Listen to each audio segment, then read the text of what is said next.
Puji Tuhan, Shalom. Selamat pagi, senang kembali berjumpa dengan jemaat Tuhan. Mari langsung saja pagi hari ini saya mau khotbah satu hal yang doktrinal. Dan ini sangat penting saudara, saya mau khotbah tentang seri pengajaran bahasa roh. Ya. Karena di tempat ini kita percaya tentang bahasa roh, maka kita perlu belajar apa itu bahasa roh saudara. Ya, baik, boleh ditampilkan slide-nya. Gereja Betania Ustaya Malang merupakan gereja yang beraliran Pentakosta, ya, yang berarti percaya penuh kepada kegerakan Roh Kudus. Dipenuhi Roh Kudus dengan tanda berbahasa roh dan karunia Roh Kudus. Dipimpin Roh Kudus dengan tanda menghasilkan buah Roh Kudus dengan 3 pilar, yaitu iman, mujizat, dan Roh Kudus. Dengan visi percepatan dan pelipat gandaan. Jadi hari ini di tempat ini kita masih percaya bahwa mujizat itu masih terjadi. Yang percaya katakan amin. Saya mau saksikan di awal saudara, kemarin saya bersyukur, keluarga kami mengalami mujizat Tuhan. Jadi papa mertua saya hari Rabu di rumahnya, di rumah beliau di Krian, Sidoarjo. Tiba-tiba jantungnya, dadanya terasa panas saudara. Lalu cepat-cepat dibawa ke rumah sakit, saya sebut saja di RKZ Surabaya. Dan masuk IGD, langsung dibawa ke ICU. Nah ternyata ada masalah pada peredaran darah papa saya, ya, papa mertua saya. Nah lalu hari Kamis, ya, ditindak oleh dokter karena harus operasi, semua keluarga bingung saudara. Karena mau dioperasi, mereka cemas. Tapi saya sebagai hamba Tuhan, saya datang, saya berkata, sebagai mantu saya berkata, Pak, Ma, enggak usah takut, kita punya Yesus yang bisa menyembuhkan. Kalau saya berdoa buat orang lain menjadi sembuh, maka saya percaya saya berdoa buat papa mertua, pasti Tuhan Yesus lebih sembuhkan. Dan puji Tuhan saudara, jam 10 pagi dioperasi hari Kamis. Jam 11 selesai saya masuk ke ruang operasi dan puji Tuhan saudara, dokter mengatakan bahwa ini mujizat karena operasi berjalan dengan lancar dan papa saya dinyatakan sehat pulih dan kemarin saya dengar papa saya sudah kembali ke rumah di Krian dengan pulih, dengan sehat. Kita boleh kasih tepuk tangan yang meriah buat Tuhan Yesus. Saudara, saya sangat percaya dokter pun juga Tuhan pakai untuk menyatakan mujizat. Karena dokter juga kepanjangan tangan Tuhan, saudara. Nah dokter berkata kenapa itu mujizat? Karena katanya papa mertua saya harusnya 5-10% lagi bisa kena serangan jantung, bahkan bisa kolaps di tempat, bisa mati di tempat saudara. Tapi saya bersyukur orang yang di dalam Yesus, pasti Tuhan Yesus lindungi sertai. Dan semuanya dia turut campur tangan menolong. Sehingga sampai kemarin saya bersyukur, saya dengar kabar sukacita. Dan saya berdoa buat keluarga besar saya, keluarga mertua saya. Saya sebagai hamba Tuhan saya bilang, kita punya Yesus yang bisa menyembuhkan. Sekali lagi kasih tepuk tangan yang meriah buat Tuhan Yesus. Saudara, juga bulan lalu saya ada jemaat Tuhan. Saya tahu hari ini ekonomi enggak mudah saudara. Banyak orang menjerit, banyak orang mengalami kesulitan. Ini ada seorang jemaat, dia bekerja sebagai sales mobil. Sebuah merek, saudara. Nah dia berkata hari ini jual mobil yang bensin sulit, pastor. Karena ada mobil yang listrik. Ya. Jadi jualnya sulit. Tapi saya berkata, saya punya Yesus yang mustahil menjadi mungkin. Saudara. Jadi sudah sekian lamanya dia nggak closing, nggak jual mobil sama sekali. Tapi puji Tuhan setelah kita doa sama-sama, doa kepada Yesus, saya dapat kabar kemarin malam, puji Tuhan, kemarin Tuhan bukan hanya beri 1, tapi langsung closing 2 unit mobil. Kita boleh kasih tepuk tangan yang meriah buat Tuhan Yesus. Juga beberapa agen properti berkata hari ini properti juga seret, saya tahu. Tapi saya kenal Yesus yang dimana dia bekerja, tidak mengenal musim, dan setiap yang percaya kepadanya, dia pasti pelihara dan tolong setiap kita. Yang percaya katakan amin. Mari sama-sama kita masuk lebih dalam. Apa itu bahasa roh? Dalam bahasa aslinya, dalam bahasa Yunani, glossolalia yang artinya lidah, yang artinya bahasa, yang artinya berkata-kata dengan lidah. Saudara, hari ini orang gak mau percaya bahasa roh silahkan. Tapi di tempat ini kita masih percaya bahwa bahasa roh itu masih eksis. Nanti saya akan jelaskan kepada saudara kenapa kita percaya bahasa roh, kenapa kalau kita menyembah Tuhan kita berbahasa roh, supaya saudara punya pemahaman yang benar. Nah sekarang ada satu kejadian di Amerika Serikat yang namanya Azusa Street Revival tahun 1906 sampai 1909, 3 tahun. Saudara boleh cek di Google, saudara boleh cek artikel-artikel. Di situ terjadi yang namanya Pentecostal Movement. Yang dimana kegerakan Pentakosta pada masa rasul-rasul itu terjadi pada hari itu. Sehingga apa? Terjadi fenomena karunia Roh Kudus. Orang tiba-tiba berbahasa roh, tiba-tiba yang sakit disembuhkan. Bahkan saya membaca ada yang patah tulang nyambung, ada yang tulangnya enggak ada tiba-tiba nongol tulangnya. Lalu apalagi terjadi kelepasan. Dan saya melihat itu juga terjadi di tempat ini. Yang datang dengan sakit pulang mengalami sembuh. Saya sudah dengar beberapa yang free of cancer, free of tumor, free of thyroid. Bahkan ada yang juga datang saudara dengan masalah sulit punya keturunan. Beberapa sudah hamil saudara. Karena di tempat ini kita percaya bahwa Tuhan Yesus bekerja dengan luar biasa. Boleh kasih tepuk tangan yang meriah buat Tuhan Yesus. Nah sekarang saudara, mengapa gereja Betani Yostoya Malang masih percaya bahasa roh itu eksis? Ada alasannya. Karena gereja kita doktrinnya kontinuitas. Artinya apa yang terjadi pada zaman Rasul itu masih terjadi hari ini. Ada yang namanya sesasionisme. Sesasionisme itu tidak percaya lagi bahwa apa yang terjadi di Rasul tidak terjadi hari ini. Cukup selesai di Rasul. Tapi kalau kita percaya apa yang terjadi pada Paulus, pada Petrus, pada Filipus, itu masih terjadi sampai hari ini. Sampai Yesus datang yang kedua kali. Nah kita lihat sama-sama. Apalagi yang menyatakan bahwa kita percaya bahwa bahasa roh eksis karena catatan sejarah. Dan bukti sejarah. Timeline bukti sejarah eksisnya bahasa roh. Tahun 33 Masehi saudara. Tahun 33 Masehi, di situ di mana hari Pentakosta.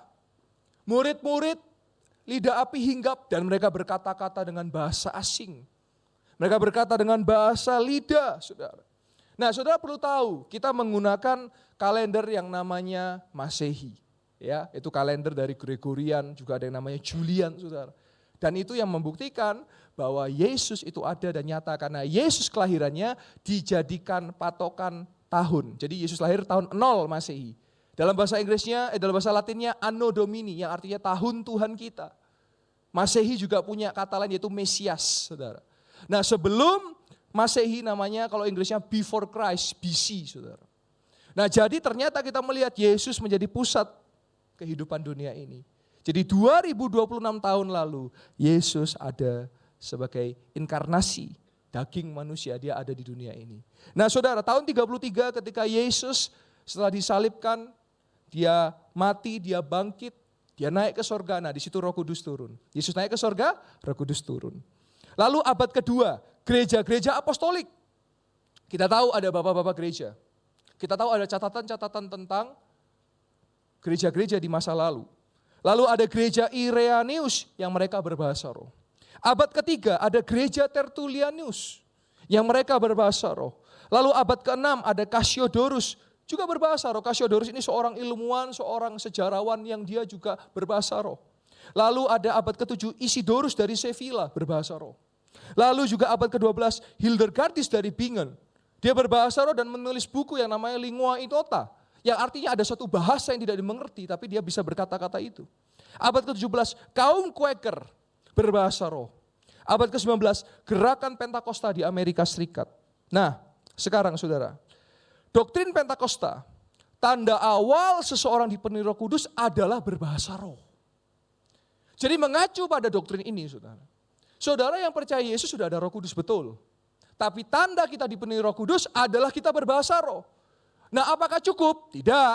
Saudara perlu dipimpin Roh Kudus dengan tanda menghasilkan buah Roh Kudus. Inilah penyebab banyak orang melihat orang Kristen kelihatannya percaya Yesus tapi hidupnya gak karuan. Karena apa? Mereka gak mau dipimpin Roh Kudus. Makanya saya ajar seluruh pelayan Tuhan untuk apa? Dipimpin Roh Kudus. Jangan bikin malu. Pelayanan di mimbar. Tapi di kehidupan sehari-hari ngutang gak bayar. Tipu sana sini. Perjinahan sana sini. Malu. Tuhan melihat. Mata Tuhan melihat. Saudara kalau hidup ini saudara perlu sadar. Mata Tuhan 24 jam melihat saudara dan saya. Betul apa betul? Betul. Jadi saudara jangan bilang, oh kalau orang tua saya gak ngelihat saya, gak apa-apa saya ngelakukan dosa. Berarti Anda menaruh harapan hidup Anda kepada manusia. Tapi kalau saudara tahu bahwa mata Tuhan melihat Anda, mau ada orang tua gak ada orang tua, saudara akan tetap hidup dalam kebenaran. Yang mau katakan amin. Nah kita lihat sama-sama. Tahun 1906 di Apostolic Faith 1.1 dicatat di sana ini sebuah surat kabar. Pentecost has come. Pentecost has surely come, many being converted and sanctified and speaking with the Holy Ghost, speaking in tongue as they did on the day of the Pentecost. Jadi dicatat dalam surat kabar, terjadi satu fenomena di Azusa Street, saudara, yang dimana itu gambaran daripada yang terjadi pada zaman kisah para rasul. Ketika Pentakosta, murid menjadi rasul, disciple became apostle. Dan saya percaya hari ini gereja kita juga adalah gereja rasulia. Di tempat ini orang datang mengalami mujizat. Di tempat ini orang datang mengalami sesuatu yang belum pernah dia rasakan. Saya percaya saudara mengalami yang saya katakan. Nah sekarang saudara ada dua jenis bahasa roh. Yang pertama glosolalia, berbahasa yang rahasia, roh kita dengan roh Allah berfungsi membangun dan menguatkan diri. Saudara, kalau saya mengajar pelayan-pelayan Tuhan, saya selalu bilang jagalah hidup Anda karena hidup Anda dilihat orang lain. Saya sebagai hamba Tuhan juga mengingatkan jemaat Tuhan, jagalah hidup Anda karena Anda juga dilihat orang lain. Tantangan saya lebih berat dari Anda. Kenapa? Saya pastikan hidup Anda benar, saya juga pastikan hidup saya juga harus benar. Jadi dua tanggungan saya. Hidup saya sendiri dan jemaat yang Tuhan percayakan untuk digembalakan. Tanpa Roh Kudus gak bisa, saudara. Nah sama, hari ini kalau saudara menghadapi tantangan, saudara butuh Roh Kudus supaya kuat. Nah bahasa roh ini dalam 1 Korintus 14 ayat yang kedua dinyatakan membangun diri kita. Kalau saya pelayanan sendiri, saya selalu doa, tiba-tiba saya nyembah Tuhan, oh rabakara, apasyikira, lapahara, bakara. Tiba-tiba kuat lagi, semangat lagi. Karena kekuatan kita bukan dari manusia, tapi dari Tuhan. Kalau lawan kita dunia, dengarkan saya. Kalau lawan kita dunia, maka kekuatannya dari dunia atau luar dunia? Luar dunia. Dan kekuatan itu dari Roh Kudus yang menguatkan setiap kita. Nah sekarang ada bahasa yang kedua namanya senolalia. Senolalia ini juga terjadi pada Kisah Para Rasul 4. Berbahasa asing saudara. Dapat dimengerti manusia dan berfungsi menginjil. Saya punya pengalaman ketika saya sekolah Alkitab di Singapura. Pembicaranya orang dari China. Saya cuma casingnya aja saudara. Jadi saya gak bisa bahasa Mandarin. Ngertinya cuma wo ini ai wo hau ce gitu aja saudara. Jadi waktu dia cacih, waduh apa ini? Tapi saya doa, oh rabakara pasyikira. Lah kok tiba-tiba saya ngerti, saya catat semua yang dia bicarakan saya apalah. Itu fenomena senolalia. Iya. Saya ketemu orang Jepang, ya saya gak bisa ngomong Jepang. Paling bisa Naruto, Sasuke, Sakura gitu saudara ya. Saya ketemu orang Korea gak bisa, cuman bisa ngomong ngomong kimchi gitu saudara. Tapi dengan senolalia, walaupun kita beda negara, kita bisa mengerti. Itulah yang terjadi pada masa Pentakosta. Orang dari Galilea bisa mengerti orang dari Samaria. Orang dari Samaria bisa mengerti orang dari Yerusalem. Karena punya bahasa masing-masing. Nah kita lanjut lagi. Bahasa roh dalam Kisah Para Rasul. Nah ini catatan-catatan ya, sudah bisa perhatikan. Loteng Yerusalem, murid-murid dipenuhi Roh Kudus dan berbahasa lain. Di Yerusalem, Petrus, Yohanes dan para murid penuh dengan Roh Kudus dan goyanglah tempat mereka berkumpul.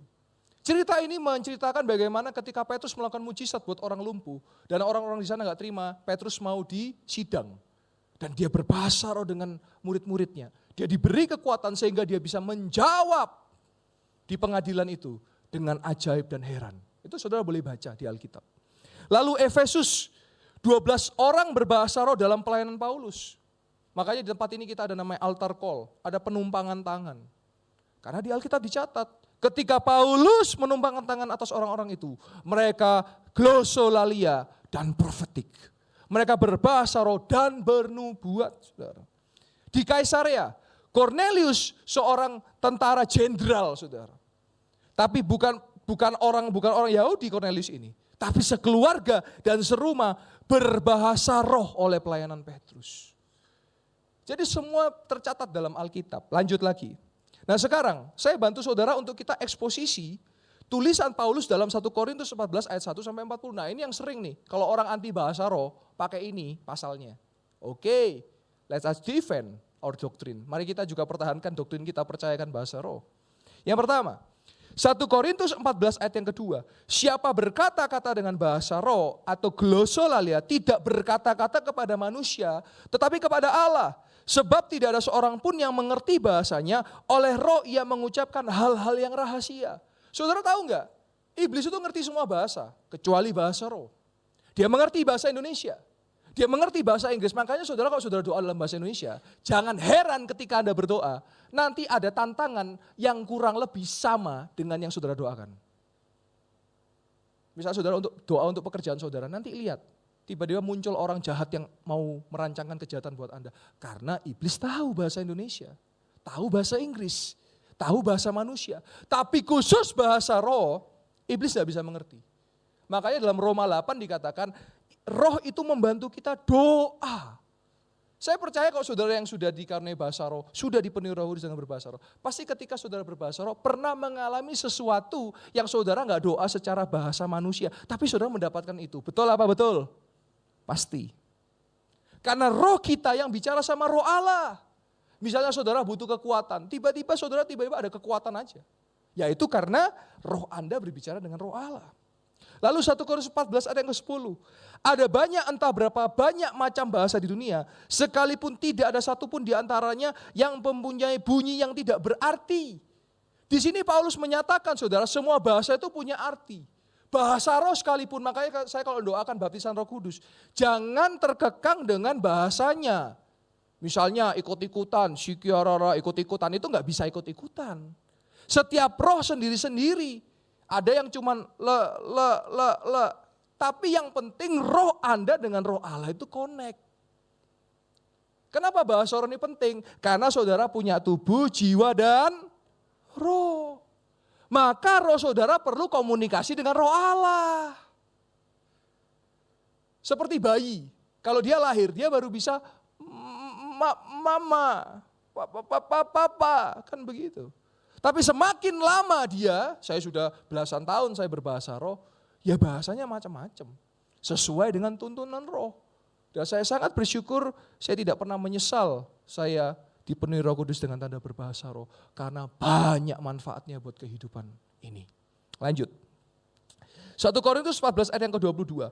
Karena itu karunia bahasa roh adalah tanda bukan untuk orang yang beriman. Nah ini sering dipotong nih. Loh berarti orang beriman bukan bahasa roh. Bukan gitu cara menjelaskannya saudara. Gini ya, ada banyak gereja yang sudah gak mau bahasa roh. Karena takut kalau orang datang, ini gereja apa kok bahasa roh. Lah gereja kita bahasa roh ya tetap orang datang tuh. 10 kali ibadah ya tetap orang datang. Karena itu tanda untuk orang bukan beriman. Maksudnya ketika mereka melihat ada orang yang berbahasa roh, ini bahasa apa ya?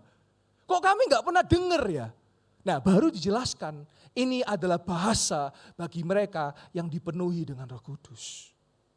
Nah lihat, tetapi untuk yang tidak beriman, ya, sedangkan karunia untuk bernubuat adalah tanda bukan untuk orang yang tidak beriman, tapi untuk orang yang beriman. Saudara harus tahu, kata bernubuat dalam bahasa aslinya adalah prophetio, prophetic.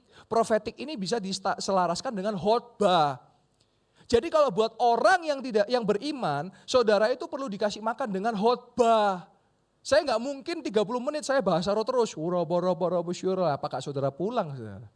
Tapi saya perlu gunakan bahasa manusia supaya saudara ngerti firman Tuhan. Saya dalam beberapa kesempatan kalau saya doakan pelepasan pengusaha saya bahasa roh. Kemarin ada di teman-teman di Oikos ya. Saya bahasa roh langsung, aduh panas, takut gitu. Ya karena itu tadi saudara. Karena bahasa roh ini berkuasa. Terutama untuk mengalahkan kuasa-kuasa gelap. Lu benar saudara, saya kasih tahu fakta saudara ya. Saya melayani semua orang, saya prioritaskan jemaat, tapi yang non jemaat saya juga layani. Dan non jemaat yang datang biasanya minta dilayani dari gereja-gereja yang gak percaya bahasa roh saudara. Karena ketika mereka bilang, pastor tolong doakan rumah kami. Loh kan Anda sudah di gereja itu, saudara kan udah di pendeta itu. Tapi pendeta tuh gak percaya bahasa roh pastor. Sedangkan untuk melawan kuasa gelap ini kan harus kuasa roh, bahasa roh. Loh lihat saudara. Itu betul terjadi. Ternyata bahasa roh ini sangat berkuasa. Kita lihat lagi ya. Ketika turun bunyi itu berkerumunlah orang banyak, mereka bingung. Karena mereka masing-masing mendengar rasul-rasul itu berkata dalam bahasa mereka sendiri. Dalam bahasa aslinya bingung ini penasaran. Bukan kayak orang kayak, lah apa saya wong iki enggak. Mereka penasaran apa yang terjadi pada mereka. Dan dari situlah saudara melihat, nanti mereka yang bingung ini jadi jemaat mula-mula saudara. Kita lanjut ya. Dipenuhi Roh Kudus dengan tanda awal berbahasa roh menjadi daya tarik bagi orang yang tidak percaya dan akhirnya percaya kepada Yesus. Saya kalau doa misalnya, saya diminta tolong doa di depotnya orang, pabriknya orang, restorannya orang, kantornya orang. Kan ada banyak bukan orang Kristen toh. Tapi saya nggak pernah menghalangi kuasa Roh Kudus. Saya tetap berbahasa roh, bukannya mereka ini bahasa apa, enggak. Mereka melihat bahwa ada Roh Kudus di atas saya yang bekerja atas diri saya. Dan beberapa jadi bertanya, apa itu? Dan akhirnya mereka belajar tentang Yesus. Dan mereka mengalami Yesus dan menerima Yesus. Lanjut. Terjadinya penginjilan, mujizat dan tanda-tanda yang ajaib.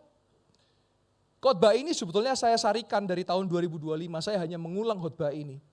Saudara, saya mencatat dalam statistik kehadiran di gereja kita. Secara kehadiran manusia fisiknya. Dari 2024 sampai 2025 kita mengalami kenaikan, saudara. Harusnya kalau orang anti bahasa roh, tambah turun. Saya mencatat dari 2024, setiap minggu kurang lebih 1.300 sampai 1.500 jiwa. Karena kita ada cekernya, kita ada yang menghitung. Sedangkan 2025 kita naik 1.000, 2.300 sampai 2.500 jiwa. Itu artinya saudara, bahasa roh sangat penting dan berkuasa saudara. Nah sekarang lanjut. Jadi 1 Korintus 14 ayat yang ke-15. Jadi apakah yang harus kubuat? Aku akan berdoa dengan rohku, tetapi aku akan berdoa juga dengan akal budiku. Nah saudara perhatikan. Jadi Paulus ngajarnya itu jelas. Dia berdoa, akal budi itu bicara kata-kata. Berdoa dengan roh bicara bahasa roh. Aku akan menyanyi dan memuji dengan rohku. Itulah sebabnya kenapa kalau saudara penyembahan, ya sekalipun saudara menyembah ada yang posisinya gini, ada yang posisi yang melihat begini, enggak apa-apa, pelan-pelan nanti belajar nyembah Tuhan ya. Saudara bukan penonton, saudara ikut menyembah Tuhan bersama dengan worship leader. Makanya saudara kenapa kalau di sini kita nanti waktu penyembahan kita ada sesi bahasa roh. Karena ditulis, aku akan menyanyi dan memuji dengan rohku. Tetapi aku akan menyanyi dan memuji juga dengan akal budiku. Jadi Paulus itu ngajarnya seimbang. Bahasa manusia yes, bahasa roh juga yes. Efesus 5 ayat yang ke-19. Dan berkata-katalah seorang kepada yang lain dalam mazmur, kidung, puji-pujian, dan nyanyian rohani. Bernyanyi dan bersoal bagi Tuhan dengan segenap hati. Kolose 3 ayat 16 saudara boleh baca di rumah. Lanjut. Nah sekarang saudara. Jadi kalau seluruh jemaat berkumpul bersama-sama dan tiap orang berkata-kata dengan bahasa roh, lalu masuklah orang luar atau orang-orang yang tidak beriman, tidakkah akan mereka katakan bahwa kamu gila? Nah ini ada penjelasannya lagi saudara. Berkumpul ini bicara waktu saudara kelompok sel, waktu saudara FA.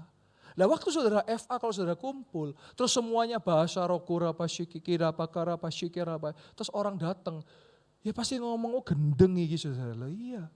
Maksudnya itu kalau waktu posisi begitu, ya gunakan bahasa akal budi, bahasa manusia. Paulus tidak meniadakan bahasa roh. Paulus menata tertibkan penggunaan bahasa roh. Itu dua hal yang berbeda. Orang-orang yang anti dengan bahasa roh pasti ngomong bahasa roh enggak ada. Loh bukalah 1 Korintus 14. Paulus bukan meniadakan, Paulus menata tertibkan bahasa roh. Jadi ketika saudara kumpul dalam kelompok sel, kumpul dalam pertemuan, ya ojo bahasa roh semua, ya ngomong yang jelas. Karena kejadian ketika Kisah Para Rasul 2, 12-13, mereka semuanya tercengang-cengang dan sangat termangu-mangu. Sambil berkata kepada orang lain, apakah artinya ini? Tetapi orang lain menyindir, mereka sedang mabuk oleh anggur manis. Tetap aja ada orang yang gak senang. Sejak zaman rasul-rasul, ada orang yang nyindir kok. Iya betul. Sampai hari ini keturunannya nyindir ya iya sama ya berarti keturunan dari orang-orang ini yang nyindir gitu loh saudara. Ya. Jadi kita ada posisi kita percaya pada bahasa roh. Lanjut. 1 Korintus 14 ayat 27 sampai 28. Jika ada yang berkata-kata dengan bahasa roh, biarlah 2 atau sebanyak-banyak 3 orang seorang demi seorang dan harus ada seorang lain untuk menafsirkan. Ini juga sering dipotong nih. Oh enggak bisa kan enggak ada nafsir, tunggu dulu. Nafsir itu bahasa aslinya hermeneo. Bukan translasio. Hermenio itu artinya memberikan pemahaman. Kalau translasio itu adalah terjemahan. Saya kasih contoh. Misalnya saya bilang how are you? Maka terjemahannya apa kabar? Tapi penafsirannya adalah dia sedang menanyakan kondisi tubuh Anda. Sehat atau tidak sehat. Gitu loh. Nah, Paulus menulis karena gereja Korintus yang penuh dengan karunia, jemaatnya berbahasa roh tidak ada yang menafsirkan. Maka Paulus perlu menertibkan. Kan Dan tulisan ini Paulus tulis untuk jemaat Korintus. Saudara tahu tidak, jemaat Korintus itu penuh dengan karunia, iya. Tapi tolong bantu saya nanti saudara pulang baca 1 Korintus 5 ayat 1. Mereka bahasa roh iya, tapi bisa berhubungan badan antara anak sama ibunya. Silakan baca 1 Korintus 5 ayat 1. Bahkan Paulus berkata, bangsa yang tidak mengenal Allah aja tidak melakukan itu. Binatang saja tidak melakukan itu. Maka Paulus menertibkan jemaat Korintus supaya hati-hati, engkau penuh dengan karunia, tapi kalau enggak saya tertibkan ngawur jadi dokon nanti. Jadi dari tulisan-tulisan Paulus ini saudara, Paulus mau menertibkan bukan meniadakan. Itu dua hal yang berbeda, saya ulangi lagi. Bukan meniadakan. Nah sekarang saudara, saya percaya ini hadir kurang lebih mungkin 200 orang. Pasti Tuhan taruh yang bisa menafsirkan. Atau saudara sendiri bisa nafsir. Saya kasih contoh, misalnya saya di mimbar, ini contoh paling mudah, namanya impresi Roh Kudus. Misalnya saya bahasa ora bakara basyikira harabakara masyandalam. Tadi di hati saya ada Roh Kudus taruh. Siapa di sini yang sakit ginjalnya boleh maju ke depan saya doakan. Nah, itu namanya nafsir. Atau saudara sendiri ketika saudara datang dengan beban yang berat, saudara ada masalah utang. Nanti ketika saudara berbahasa roh, percaya di hati saudara ada. Nanti pulang, coba hitungin dulu utangmu berapa, penghasilanmu berapa, coba cari jalan keluar, mungkin dibantu siapa, dibantu siapa, dibantu siapa. Bisa. Seperti itu cara kerjanya saudara. Lanjut. 1 Korintus 14 ayat yang kelima. Perhatikan, ini Paulus yang tulis. Aku suka supaya kamu semua berkata-kata dengan bahasa roh. Paulus loh yang nulis. Dalam bahasa aslinya dia bersuka cita kalau orang juga berbahasa roh. Tetapi lebih daripada itu, nah perhatikan. Tetapi lebih daripada itu bukan berarti bahasa rohnya dihilangkan. Sama seperti saudara misalnya, saudara makan nasi putih, tapi lebih baik makan nasi merah. Apakah saudara berarti nggak boleh makan nasi putih? Boleh. Lihat. Supaya kamu bernubuat sebab orang yang bernubuat lebih berharga daripada orang yang berkata-kata dengan bahasa roh. Kecuali lihat ada kondisi lagi. Kecuali kalau orang itu juga menafsirkannya sehingga jemaat dapat dibangun. Misalnya saya pengkhotbah. Sebelum saya naik mimbar, saya akan bahasa roh dulu. Tuhan, apa yang Tuhan minta buat jemaat? Dan saya bersyukur selalu ada jemaat yang Instagram, WA, pastor, kok ya pas khotbahnya itu di saya. Atau misalnya pendeta-pendeta lain yang khotbah di sini, kok bisa firman-Nya pas ya? Karena kami tim pendoa juga doakan Tuhan, biar pembicara yang diundang ke sini berkhotbah sesuai yang Engkau inginkan, bukan berbicara yang lain. Lihat saudara, bagaimana fundamental dan pentingnya bahasa roh ini. Lanjut. 1 Korintus 14 ayat 18. Aku mengucap syukur kepada Allah bahwa aku berkata-kata dengan bahasa roh lebih daripada kamu semua. Jadi Paulus pun berbahasa roh. Saudara boleh ikuti di Kisah Para Rasul yang ke-9 ketika Saulus mau ke Damsyik, mau ke Damaskus di Syria, saudara, ke utara. Dia ngalami tiba-tiba dia jatuh dan buta. Dia didatangi oleh Ananias. Dan ketika dia ditumpang tangan, dia dipenuhi dengan Roh Kudus. Dia mengalami mujizat kesembuhan, dia dipenuhi Roh Kudus, maka iyalah kalau dia berbahasa roh. Apa yang saya katakan tolong Anda cek di Alkitab. Supaya kita bisa nyambung penjelasannya. Karena saya nggak mungkin buka semua Alkitab hari ini karena waktu kita terbatas. Tapi saudara di rumah punya waktu yang tidak terbatas untuk menyelidiki dan untuk memahami Alkitab saudara dan saya. Lanjut. Nah sekarang saya ulangi lagi. Ada dua jenis lidah. Yang pertama, lidah yang dipakai untuk menguatkan diri secara spiritual. Inilah glosolalia. Saudara waktu lemah, saudara waktu ditipu orang, saudara waktu sudah baik tapi dipentong orang, ketika saudara dihianati orang, ketika saudara mengalami kegagalan. Saya banyak berjumpa, terutama anak-anak muda hari ini, gagal sedikit sudah langsung mau bunuh diri. Putus sedikit sudah langsung cari tali untuk mengikat lehernya. Nah ini penting. Dengan bahasa roh saudara dihibur karena apa? Dia Parakletos, penghibur yang diutus Bapa dalam nama Yesus, saudara. Lalu yang kedua, ada namanya senolalia. Lidah yang dipakai untuk menyatakan kebenaran. menginjil. Sekarang saya kalau diundang orang ke rumah, doakan rumah, misalnya di situ ada orang-orang yang non-Kristen, ada orang nggak percaya Yesus, saya tetap akan kabarkan Yesus buat mereka. Supaya mereka tahu Tuhan yang hidup, Tuhan yang bangkit, Tuhan yang ada bersama kita namanya Yesus Kristus, saudara. Namanya Senolalia.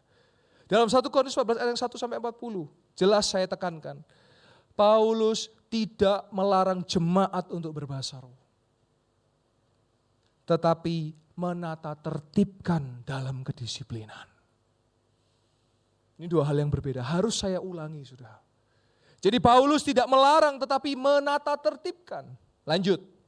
Nah perhatikan ini penting sekali pada bagian terakhir. 1 Korintus 14 ayat yang ke-39-40. Karena itu saudara-saudaraku usahakanlah dirimu untuk memperoleh karunia. Perhatikan, usahakanlah. Ini kata kerja, ini kata suruh saudara. Paulus mau kita usahakan apa? Memperoleh karunia dan bernubuat. Lihat yang warna hijau.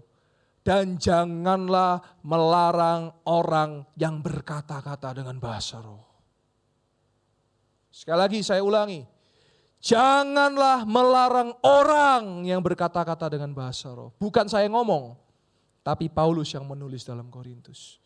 Ayat 40 diingat-ingat. Tetapi segala sesuatu harus berlangsung secara sopan dan teratur. Markus 16 ayat 17. Tanda-tanda ini akan menyertai orang percaya. Mereka akan mengusir setan demi nama Yesus. Dan mereka akan glosolalia, saudara. Nah sekarang saudara sebagai penutup, kita ada di akhir. Apa dampak pembaharuan Spirit Pentakosta? Saya percaya saudara mengalami ini. Semua pasti mengalami. Sehingga saudara datang ke tempat ini. Saudara menikmati hadirat di tempat ini. Atau saudara sedang kepo datang ke sini. Tapi saudara menikmati hadirat Tuhan di tempat ini. Kenapa? Karena Spirit Pentakosta, hidup spiritual tidak kering. Dan terasa lebih bermakna. Saudara, kalau saudara nanti penyembahan lampu dimatikan. Saya kan di atas bisa kelihatan. Siapa nanti yang air matanya mengalir. Sesengguhan gitu kan kelihatan toh. Saudara mengalami. Berarti ada jamahan Tuhan. Ya bukan karena di kakinya diinjek sebelahnya loh ya. Jadi diinjek sakit ini. Ya enggak gitu saudara. Ya. Tapi saudara mengalami Roh Kudus menjamah hati saudara. Saudara menangis tapi saudara gak bisa jelaskan kenapa saudara menangis.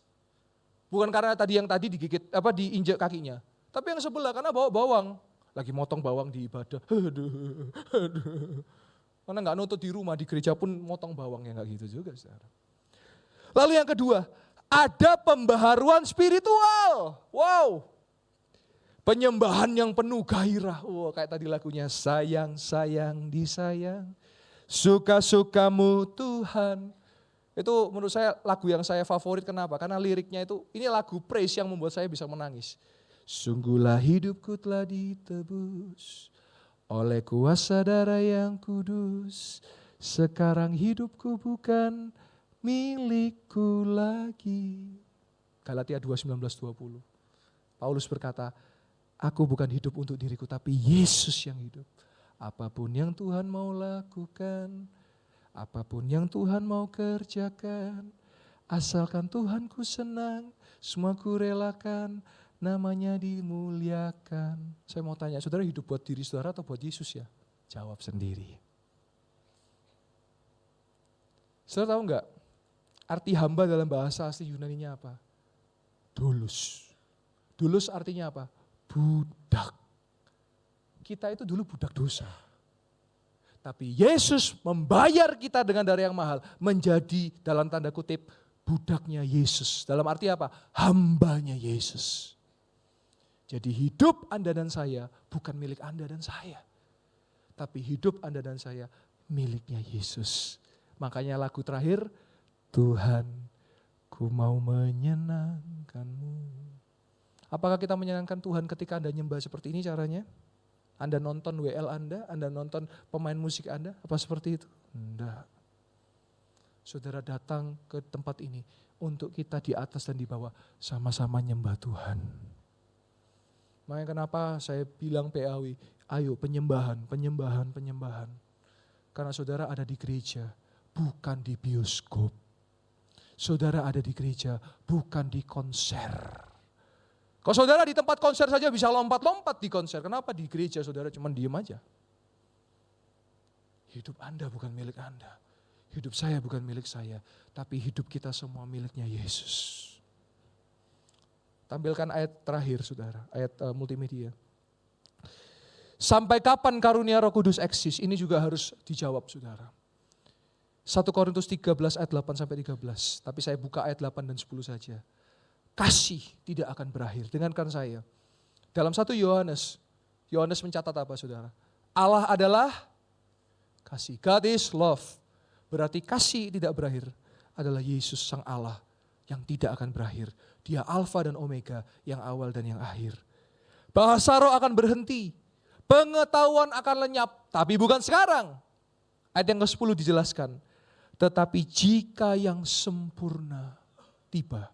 Siapa yang sempurna? Yesus. Maka yang tidak sempurna itu akan lenyap. Kesimpulan hari ini saudara, saya mohon maaf kalau hari ini agak berat saudara, karena kalau pengajaran pasti berat saudara ya. Kesimpulannya, bahasa roh masih eksis dan sangat berfungsi sampai hari ini. Saudara, saya bilang ke teman-teman PAW, kenapa mereka mendapat privilege dalam pelayanan? Maksud saya pelayanan mereka ini adalah pelayanan privilege, kenapa? Karena satu-satunya pelayanan yang abadi dan kekal sampai di surga, dari bumi sampai di surga adalah pujian dan penyembahan. Saudara boleh baca di Wahyu 20 sampai 22. Semua yang datang ke surga bersama para malaikat akan menyembah Tuhan. Setiap hari hanya menyembah Tuhan. Tidak ada sakit, tidak ada penderitaan, tidak ada masalah, tidak ada ratap tangis, tidak ada kertak gigi. Di sorga hanya ada kebahagiaan dan kemuliaan di dalam Tuhan. Sebetulnya kalau jadi orang Kristen kita gak perlu khawatir di dunia ini. Kenapa? Karena untuk urusan akhirat udah selesai sama Tuhan Yesus. Siapa yang percaya kalau saudara dipanggil Tuhan dalam beberapa waktu ini ke depan, saudara masuk surga? Saya sangat percaya, boleh angkat tangannya yang percaya. Kasih tepuk tangan yang meriah buat Yesus yang menebus kita. Inilah yang membedakan kekristenan dengan yang lain. Kekristenan dapat memastikan masuk surga. Kalau yang lain, manusia berlomba-lomba jadi Tuhan. Tapi hanya Yesus, Tuhan yang mau jadi manusia, saudara. Maka banggalah saudara jadi orang Kristen. Banggalah karena Alkitab saudara dan saya yang mungkin sudah Anda tidak baca lagi. Tapi saya berharap Anda baca lagi sekarang. Di situ sudah dicatat hari-hari ini yang terjadi. Saudara sudah melihat banyak. Ada titik-titik files, ada titik-titik apapun itu dan sebagainya, konspirasi dan sebagainya. Tapi Alkitab sudah mencatat bagaimana kondisi akhir zaman. Silakan dibuka kitab Wahyu, silakan dibuka Matius, silakan dibuka Injil saudara. Sudah disiapkan kita semua untuk menghadapi dunia ini saudara. Tapi kalau kita gak pernah baca Alkitab, maka kita pasti tersesat dalam dunia ini saudara. Baik, saya akan tutup dengan beberapa kesaksian saudara. Kesaksian mujizat. Yang pertama saya berdoa buat seorang oma yang bahunya sakit saudara. Tolong disiapkan videonya, boleh ditampilkan. Bahu oma yang disembuhkan.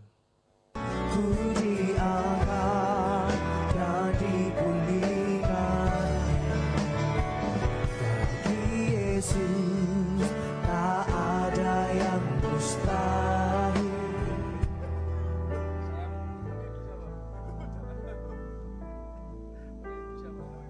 Saya ngomong aja deh. Bu namanya siapa? Ibu namanya siapa Bu? Bu Haryati. Tadi waktu ibu kenapa ibu maju? Bahunya sakit. Terus coba diangkat bahunya Bu, coba. Sebelumnya sakit. Sekarang gimana Bu bahunya? Coba diangkat lagi Bu. Gimana Bu? Gak sakit Bu ya? Siapa yang menyembuhkan Ibu? Coba lagi sama-sama sama saya. Sakit gak Bu? Enak ya? Gak sakit ya? Sebelumnya sakit ya Bu ya? Puji Tuhan. Siapa yang menyembuhkan Ibu? Kita boleh kasih tepuk tangan yang meriah buat Tuhan Yesus. Sehat-sehat buat Ibu. Tuhan berkati ya Bu. Amin. Bagi Yesus. Haleluya, kita boleh kasih tepuk tangan yang meriah buat Tuhan Yesus. Saudara, ketika video ini saya tayangkan di Instagram, ternyata putrinya dari oma ini memberikan komentar. Tolong ditampilkan di screenshotnya. Namanya Ibu Feni Riven. Beliau berkata, terima kasih Tuhan Yesus, terima kasih Pastor. Doanya mama saya hari ini bisa mengangkat tangan tanpa sakit. Dan bisa mengikat rambutnya sendiri setelah 6 bulan tidak bisa karena frozen shoulder. Sehabis jatuh dan patah tulang di tangannya. Tuhan Yesus memberkati. Nah kita lihat lagi foto, ini saya sampai terharu saudara. Karena apa? Dikatakan terima kasih Tuhan Yesus, terima kasih Tuhan Yesus. Sebelumnya mama tidak bisa mengangkat tangan sampai atas hanya sebatas di bawah bahu. Tidak bisa mengikat rambut sendiri. Sudah beberapa bulan akibat pernah jatuh dan tangannya patah tulang. Kemarin malam setelah didoakan, puji Tuhan pagi ini mama sampai menangis. Tangannya bisa diangkat tanpa sakit dan bisa mengikat rambutnya sendiri. Kita boleh kasih tepuk tangan yang meriah buat Tuhan Yesus. Saudara, saya sangat percaya bahwa mujizat itu masih terjadi di tempat ini. Yang percaya katakan amin. Lalu saya pergi ke Surabaya, saya khotbah di sebuah gereja tidak besar, gereja kecil saudara, hanya sekitar 30 meter persegi, cuman sekitar 20 orang. Lalu ada seorang ibu yang mempunyai masalah batu ginjal saudara. Nah kita boleh lihat tolong ginjal yang disembuhkan. Ya, jadi ada seorang ibu yang dia sakit bagian belakangnya karena ginjal ada di bagian itu saudara. Nah sehingga ketika dia duduk berdiri dia sakit. Nah setelah saya doakan selisih berapa hari, malamnya saudara, dia mengeluarkan sesuatu dari tubuhnya dan warnanya hitam besar-besar gitu saudara. Nah kita lihat sama-sama ginjal yang disembuhkan. Skip video ke nomor 3, ginjal yang disembuhkan. Ini waktu ibu ini sulit untuk naik berdiri dan duduk. Dalam nama Yesus, dalam nama Yesus. Gimana dirasakan Bu? Sudah enggak lama Bu? Lumayan. Tadi nyeri ini gimana? Mulai berkurang. Coba lagi ya Bu ya. Sampai tapi masih ada sakitnya enggak? Sedikit ya. Nah, kita hilangkan sakitnya ya. Percaya Bu ya, misi Bu ya. Dalam nama Yesus, misi Bu ya.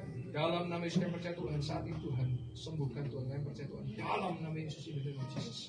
Tuhan betul. Wah, ginjal apa betul? Kristal, di ginjal ya, di ginjal. Ya. Oh iya, Tuhan ginjal ibu disembuhkan Tuhan. Misi Bu ya. Dalam nama Yesus yang percaya Tuhan. Mengalir kuasa nama Yesus. Dalam nama Yesus. Silakan coba dulu.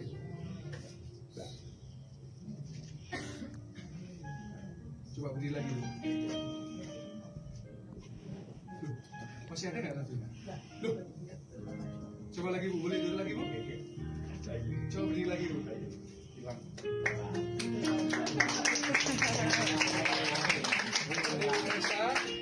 Sudah bagus semua. Tuhan Yesus yang sembuhkan. Siapa yang menyembuhkan Ibu? Kasih tepuk tangan. Nah, kasih tepuk tangan yang meriah buat Tuhan Yesus. Kita lihat video berikutnya yang dimana dia bersaksi setelah didoakan malamnya. Dia merasakan sakit di perutnya, terus dia buang air, mohon maaf, dan itu ada sesuatu yang keluar. Tolong diklik video selanjutnya. Gerak sana, suruh gerak sini, suruh duduk, suruh berdiri. Terus saya itu malam, saya bilang sama Tuhan gini, malam saya doa, Tuhan saya terima kasih, tadi sudah didoakan sama Pak Pendeta Joel, dan Tuhan saya tidak mau Tuhan sakit lagi. Saya percaya Tuhan pasti buat saya sembuh. Tak mungkin gak sembuh, Tuhan mesti sembuhkan saya. Akhirnya Bapak Ibu, saya itu pagi, maaf ya Bapak Ibu, ke kamar mandi, kencing. Terus jatuh Bapak Ibu, jatuh itu batu, kayak batu itu loh, batu kecil gitu loh. Gini kok, loh, kok kayak kerikil. Tak lihat kok hitam ya. Terus aku pegang kayak gembur-gembur, kayak ari-ari gitu Bapak Ibu ya, tapi kecil. Terus saya bilang suami saya gini, loh Mas, mau aku kencing loh, kok keluar kayak hitam-hitam itu apa? Masuk batuku itu kemarin malam habis doa itu keluar. Mungkin aja katanya, mungkin itu batu itu ya. Tapi sekarang Bapak Ibu, puji Tuhan, sekarang tidak sakit, puji Tuhan, sekarang bisa sana, bisa sini. Gak terasa sakit Bapak Ibu, itu atas kemurahan Tuhan buat saya dan buat keluarga saya semua, itu kemurahan Tuhan. Apapun yang terjadi buat saya, biarpun masalah, cobaan, rintangan apa. Kasih tepuk tangan yang meriah buat Tuhan Yesus. Oh, saya sangat percaya tidak ada yang mustahil saudara. Coba lihat orang-orang yang mengalami mujizat selalu optimis. Saya percaya saya sembuh, tapi kalau kayaknya nggak mungkin sembuh, jadilah sesuai iman. Tapi saya sangat percaya hari ini. Seperti ketika saya mendoakan papa mertua, semua cemas dan khawatir. Tapi saya percaya saya punya Yesus yang pasti bisa tolong. Saya punya Yesus yang pasti bisa sembuhkan. Semua kedaulatan Tuhan Yesus. Saya tutup dengan kesaksian terakhir. Ada jemaat Tuhan di tempat ini namanya Kak Andreas dan Kak Dila, saudara. Beliau pernah datang karena kesulitan untuk punya keturunan, saudara. Dan datang di KKR Mujizat Keturunan tahun lalu. Nanti tahun ini kita akan adakan lagi. Dan puji Tuhan, saya kemarin dapat kabar, tolong ditampilkan screenshotnya. Ya ini singkat saja, saudara. Jadi setelah 2 tahun menantikan keturunan, puji Tuhan, ya kemarin tespek 29 Januari, keesokan harinya ya. Dan kita boleh lihat di klik selanjutnya. Puji Tuhan, sudah 2 garis biru dan ada fotonya. Boleh kasih tepuk tangan yang meriah buat Tuhan Yesus. Haleluya, saya percaya akan berkembang sempurna 9 bulan. Dan lahir menjadi anak keturunan ilahi yang diberkati Tuhan. Haleluya. Baik, saya undang pemain musik worship leader boleh kembali. Saya rindu saudara untuk membawa saudara ke dalam hadirat Tuhan. Ada satu lagu lama, lagu Pentakosta lama. Kita datang ke altarnya. Sebab Allah yang Maha Kudus hadir di tengah-tengah kita. Nanti saya ambil waktu untuk kita boleh sama-sama kita menyembah dalam roh kebenaran. Kita dipimpin oleh Roh Kudus sehingga hidup kita terus di dalam kebenaran Allah. Haleluya. Enggak tahu lagunya, pelan-pelan belajar. Yang tahu boleh nyanyi sama-sama. Kini saatnya berdiri di altarnya. Berdiri di altarnya. Sebab Allah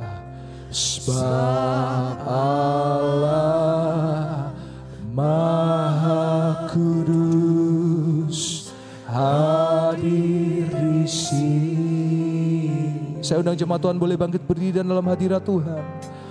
Mari memuji. Amin. Angkat tangan menyembah. Rapasyara labara.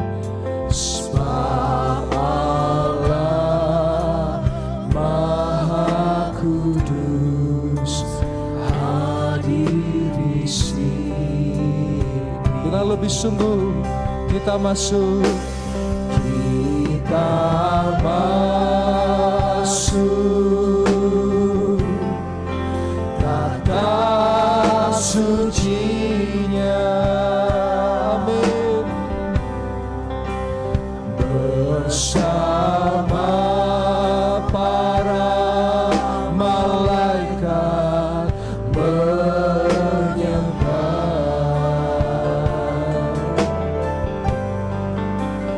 Mari puji Yesusku.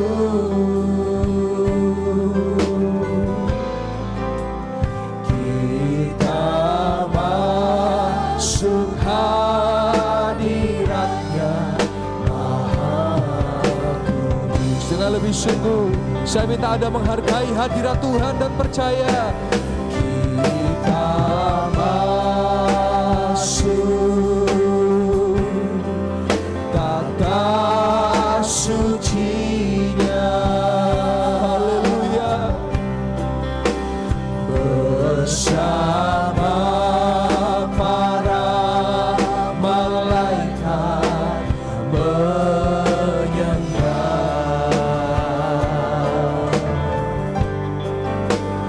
Mari puji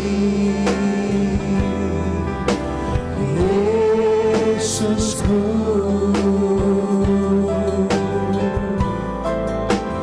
Kita masuk hadiratnya Maha Kudus. Sekali lagi dengan sungguh jemaat Tuhan.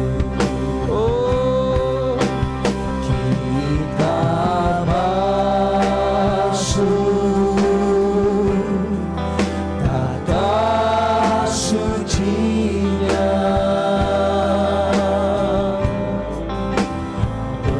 Bersama para malaikat menyembah.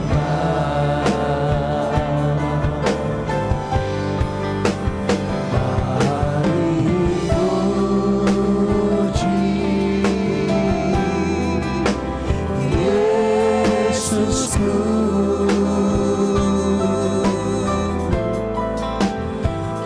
Kita masuk hadiratnya Maha Kudus. Siapa yang dikasih Tuhan, sebelum kita akan sama-sama menyembah Dia dalam roh kebenaran. Saudara tahu nggak lagu ini kenapa begitu sakral?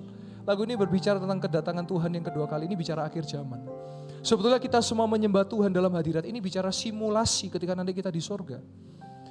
Kalau hari ini saudara kenal kerabat saudara yang dipanggil Tuhan dan dia percaya dalam Yesus, maka dia sedang menunggu di Firdaus. Yang tidak percaya Yesus, dia ke Hades.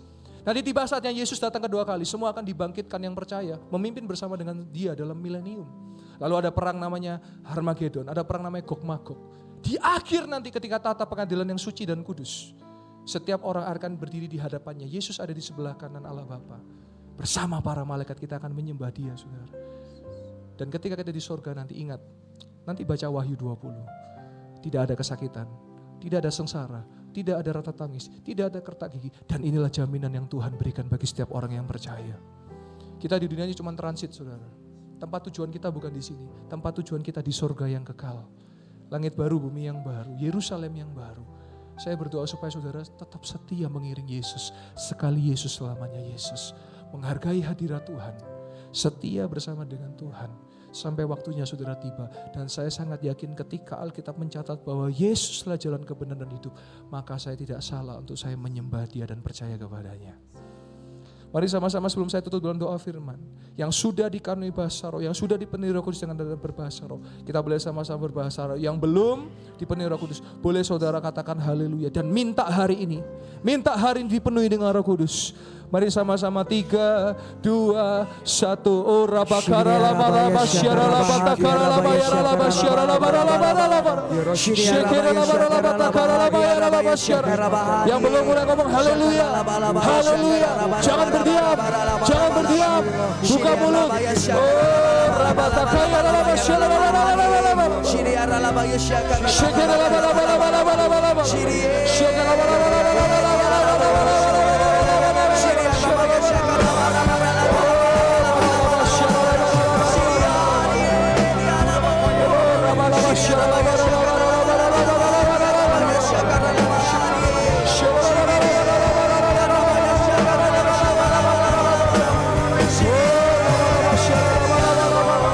Alami mujizat Tuhan. Yang sakit disembuhkan dalam nama Yesus. Yang terikat dilepaskan dalam nama Yesus.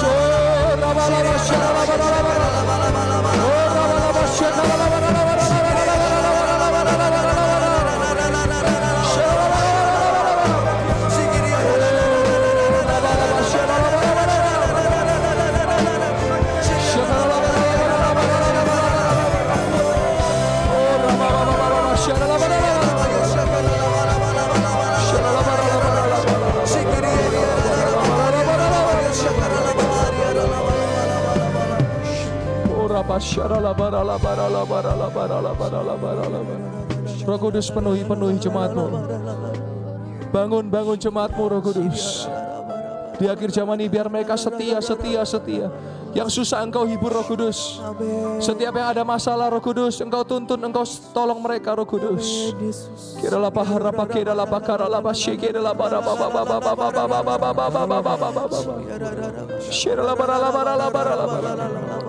Hamba percaya hari Tuhan ada yang Engkau sudah sembuhkan Tuhan Yesus. Hari hamba percaya sudah ada yang Engkau tolong Tuhan Yesus.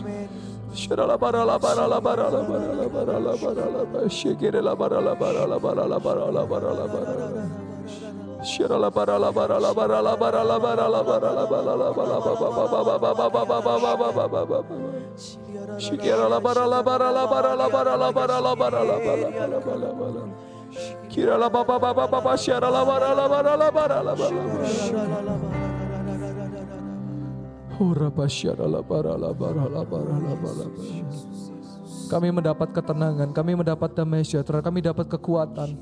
Tuhan, ketika kami berdoa, bukan supaya masalahnya hilang, tapi kami diberi kekuatan untuk menghadapi masalah itu. Yes, amin.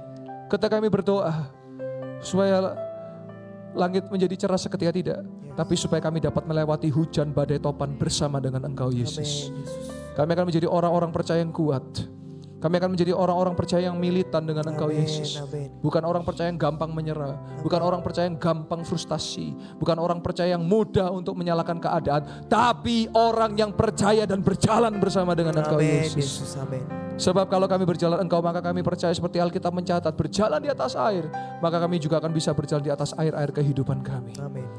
Kami bisa melewati hal-hal yang mustahil, yang tidak mungkin menjadi mungkin. Amin. Karena kami punya Yesus yang sanggup mengadakan mujizat. kita masuk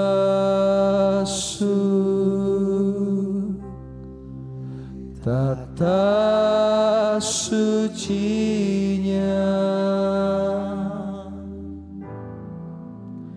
bersama para malaikat menyembah.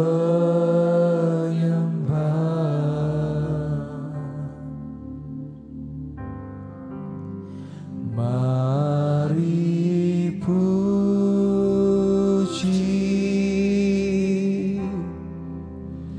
Yesusku,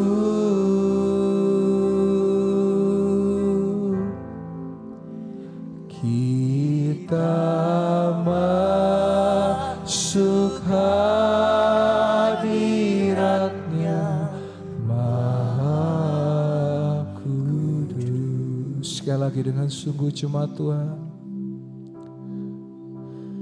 kita masuk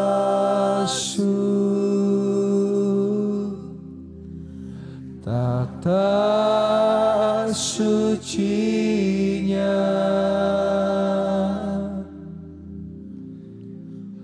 bersama para malaikat menyembah.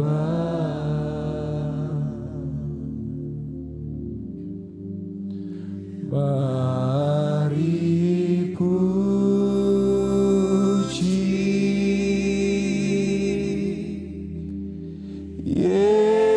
Yesusku,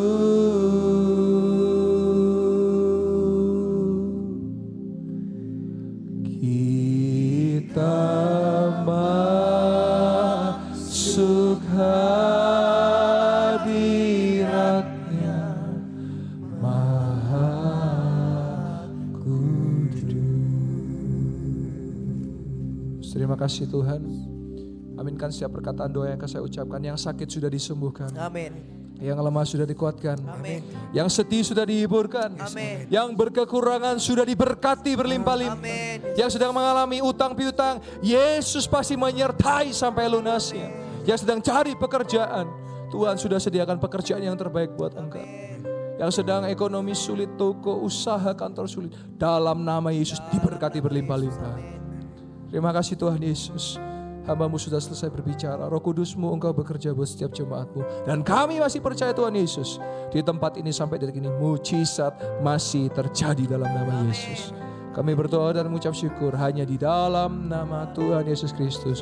Dan setiap jemaat Tuhan yang sudah mengalami pertolongan mujizat Tuhan, sama-sama kita boleh berkata amin. Sebelum duduk boleh kasih tepuk tangan yang meriah buat Tuhan Yesus. Silakan kembali duduk. Haleluya.